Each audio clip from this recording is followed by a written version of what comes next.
Hi guys! Tara, biyahe tayo ngayon sa GrabCar. Time check is 1:30 ng hapon. So check natin kung makakabagkaan tayo ngayong araw na to. Nga pala, araw ng Friday ngayon.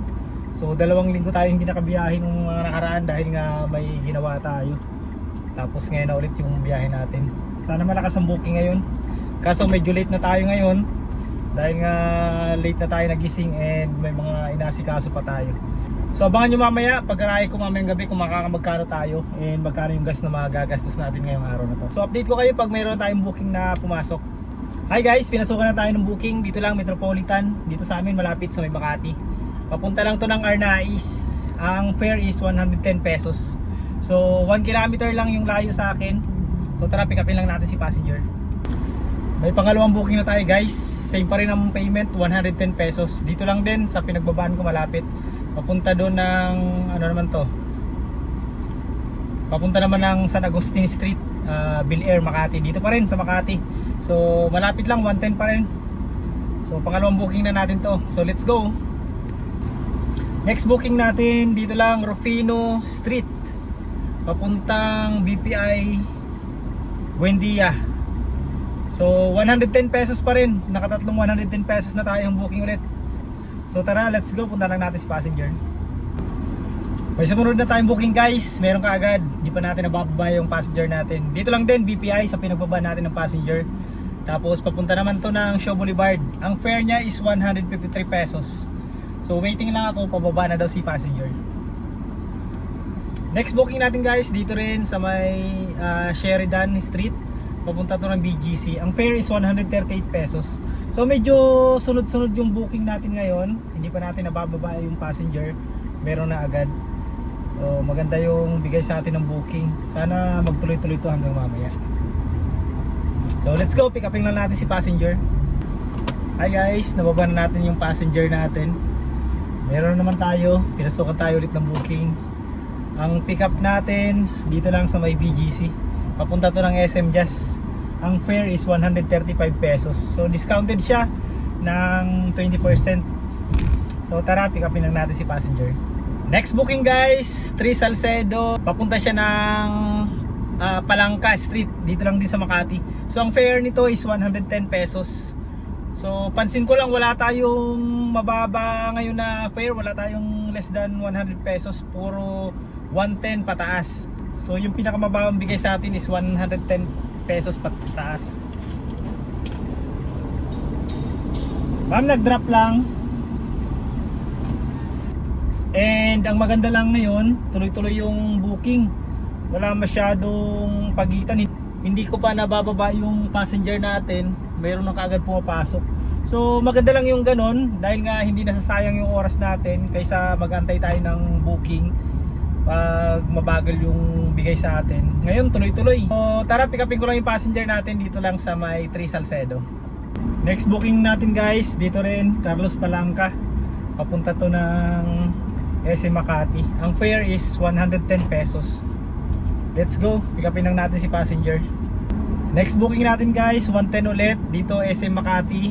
Papunta naman to ng Island Tower sa may Salcedo lang.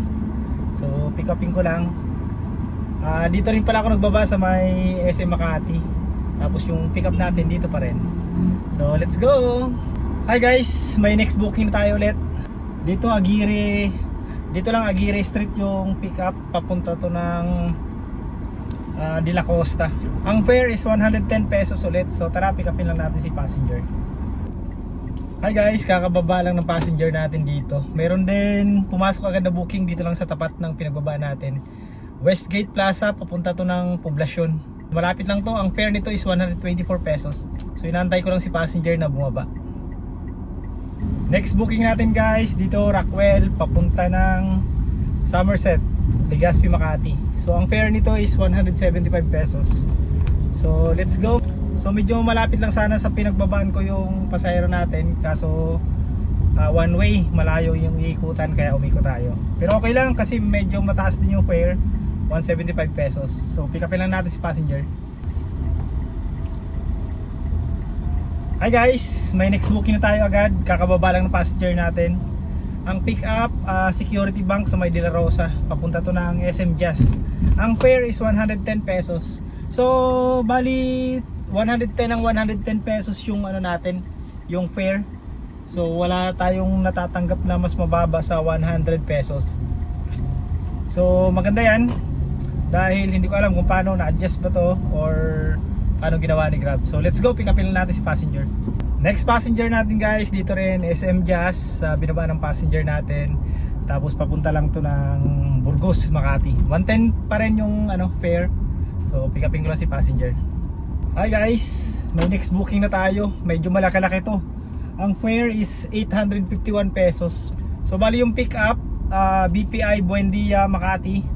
Tapos ang pangalawang pick up ay Zeta Building sa may Legazpi lang, Makati rin. Tapos yung drop off nila papunta ng Novaliches. So medyo malaki-laki, 851 yung fare.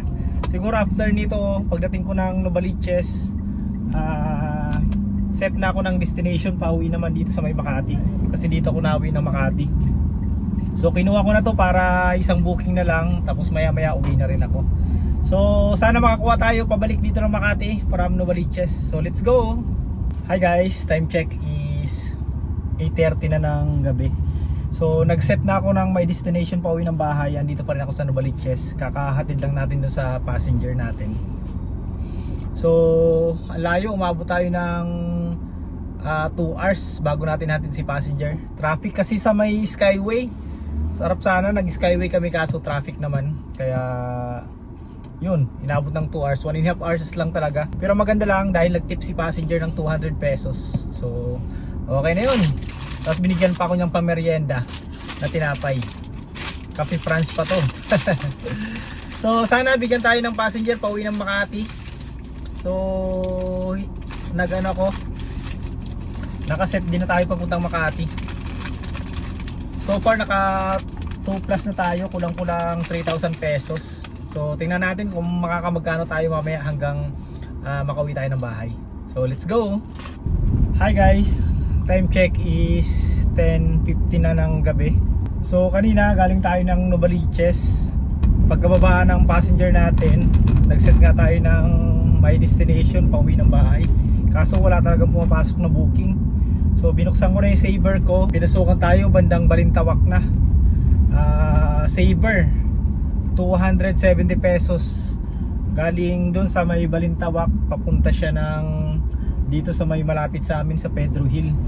So yun, tapos pagbaba ng passenger natin, pinatay ko na yung app ko dahil nga malapit na dito sa amin. And gabi na rin, kailangan na rin natin umuwi ng bahay. So overall, bali naka 16 jobs tayo, 16 na pasahero ang na pick up natin. Tapos umabot din tayo ng 9 hours na biyahe. Nag-start tayo ng mga 1:30, tapos ito nga magte 10:30 na. So kulang-kulang 9 hours yung biyahe natin. And ang kinita natin sa araw na to ay umabot ng 3,125 pesos. Kasama na dyan yung tip na 200 pesos na sa Grab Pay mismo tinip.